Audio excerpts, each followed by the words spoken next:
Hi, it's Belle from Ignite Art Therapies, and this week I want to chat about something that is really difficult to talk about, and I think we as a society try and avoid, and that's death. So with the tragic death of Philip Hughes this week here in Australia, I think it's highlighted how unbelievable it can be, but also how do we process that? So that's what I want to talk to you about today. There's no doubt about it that death is really hard, and it's something that just seems so unbelievable, especially when it's a shock like it has been this week. When you have someone in the public eye, I think it highlights to us the fact that life is really short and there's so much potential that's lost and there's so much going on, and we need to somehow make sense of that. And so I think what can help is paying tribute to them. So the Put Out Your Bats campaign is fantastic because each household that has done that has spent some time and thought about and paid tribute to Philip.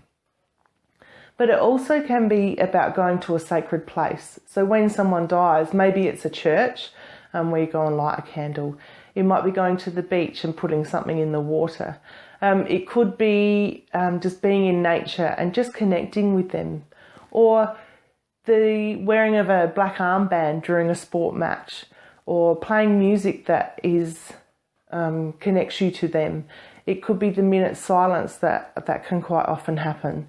So all of these things are a way to connect with the person who has died. Something else that might help is writing a letter to them. So talking about what is happening for you. How do you connect with them? What did they mean to you? Because sometimes we don't actually recognise that until someone has died. You know, that deep sadness that happens that there's a tragic loss. So that's whether the person is 0 or whether they're 85. You know, when somebody dies, it means things have changed, and that can be really hard for us. So I think this week it's about connecting to those people who have died. But also finding your community. I know recently when a young guy I know died, I needed to go back and be with the community of people who I knew him from.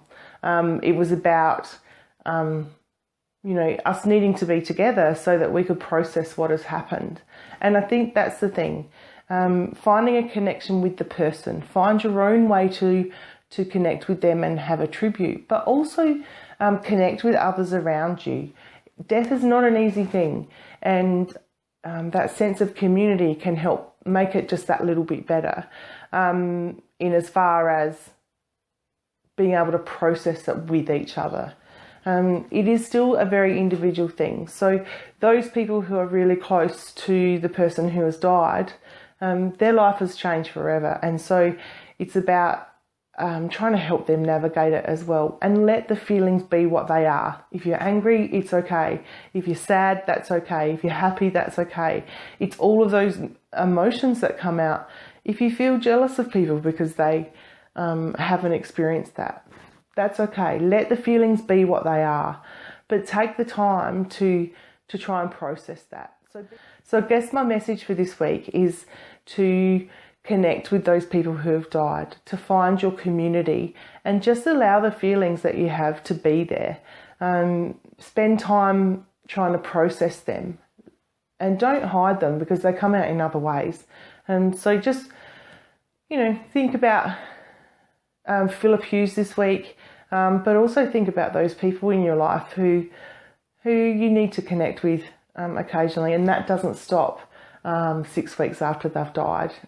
Just finding that connection and how you live your life and what they meant to your life. So take care, and please be in touch if you need anything.